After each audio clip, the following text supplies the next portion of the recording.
I told you it was powerful, right? Let's hear Frank Turner. Come on. Yeah. Well, Frank, thanks for taking the time to visit KFOG and hang out in the Levi's Lounge with us. It was my pleasure. Thank you for having me. Yeah, I want to start off by thanking you for the new song. Oh, it's the Sand in the Gears tune. Sand in the Gears song, yeah. Anyone hear that here? It's kind of I let my cuss words get away with me, so I'm not sure. I was listening to it, and my kids were like, "Dad, isn't that a bad word?" I'm like, "Yep." Isn't that another one? I'm like, "Yep." Yeah. It's my mother despairs of my inability to rein in my swearing when I sing. But I mean, I was angry, so it seemed like a thing to do. I've got a few more coming in that vein. It's interesting.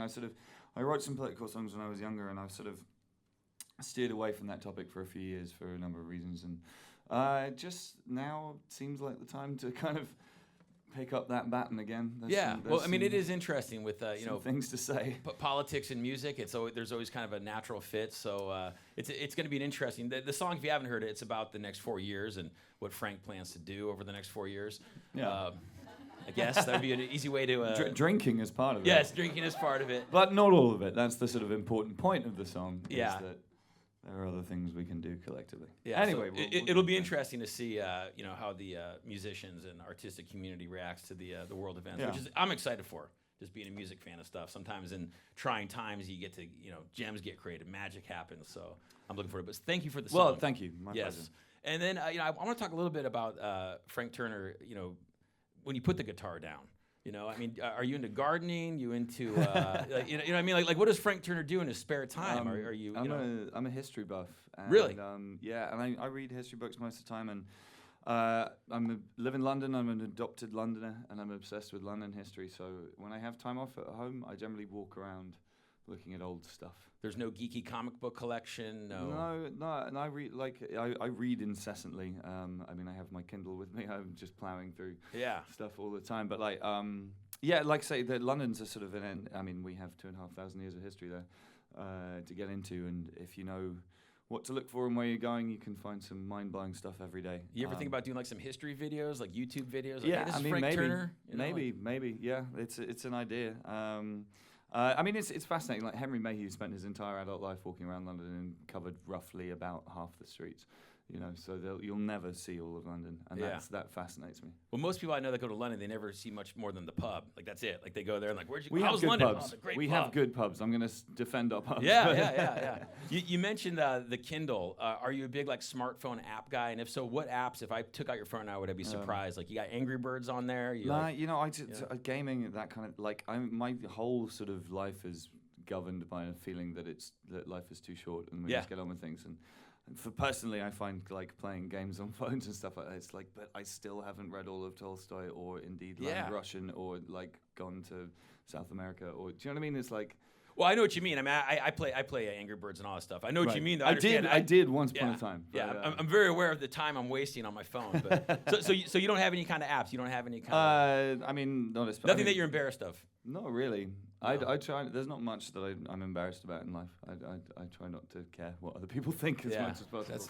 That's a good way to live, man. That's a good rule to live by. There's no doubt about that.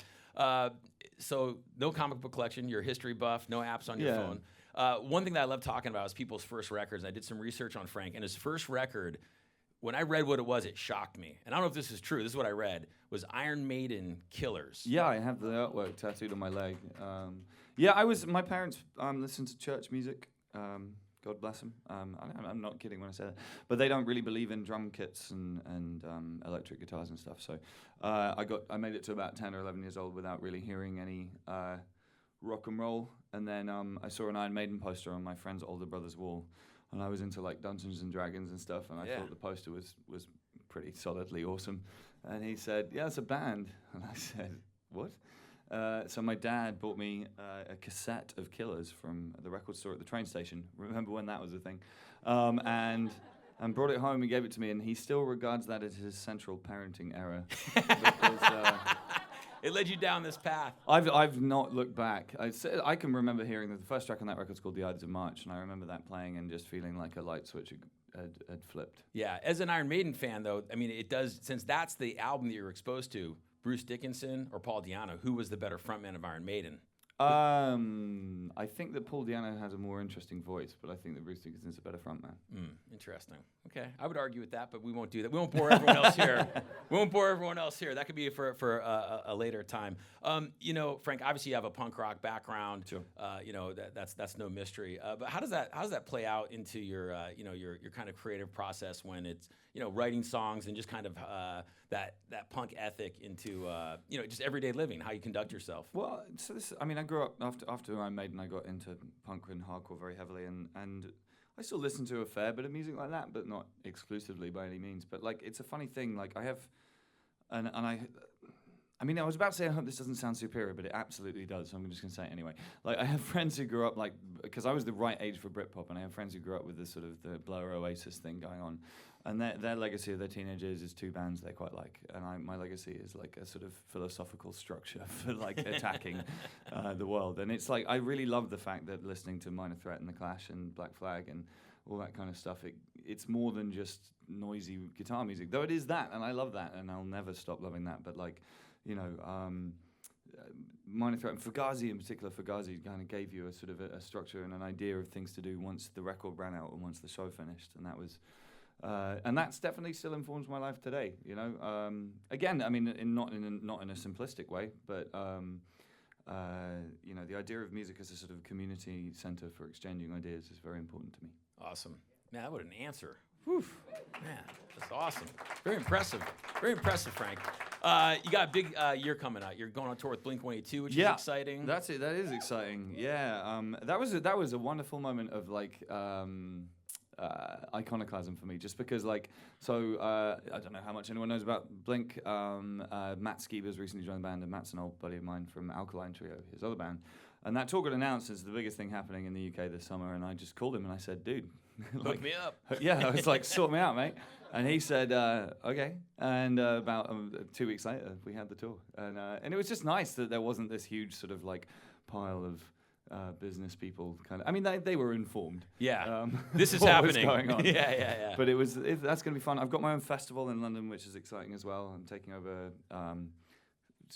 about 5 different music venues, including the Roundhouse, which is the sort of iconic punk venue in London, for 4 days. And we're going to have like music and bands and discussion groups and theatre and all this kind of thing. So that's going to be fun. And then I'm going to make another album. Yes.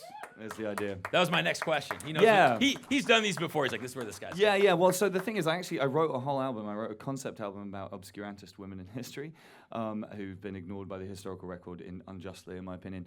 And I've written that, and it's great. It's kind of like a bluegrass concept album. And then then Donald Trump got elected, and I kind of went, maybe time to say something a little bit more focused, just for now. You know what I mean? Yeah. So the bluegrass record will come out later. Nice. So you have more Frank Turner to look forward to. Yeah, I've kind of written too many songs. That's a good problem to have. Sure. Something you might not be aware of. You're almost at 2,000 shows. I am, in fact, on to tonight will be shown 2015. 2015. Yes. Now I think that the band that has the most live shows is the Ramones, like 2,366 or something. Is that a benchmark?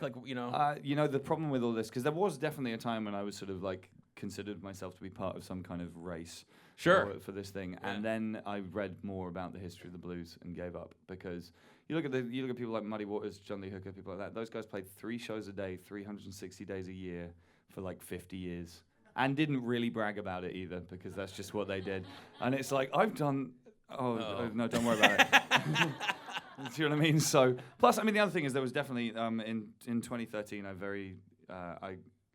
my life kind of pretty comprehensively fell apart. I broke my back.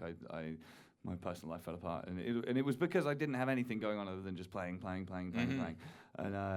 there was a moment in time where it was like, maybe I should, do something else as well.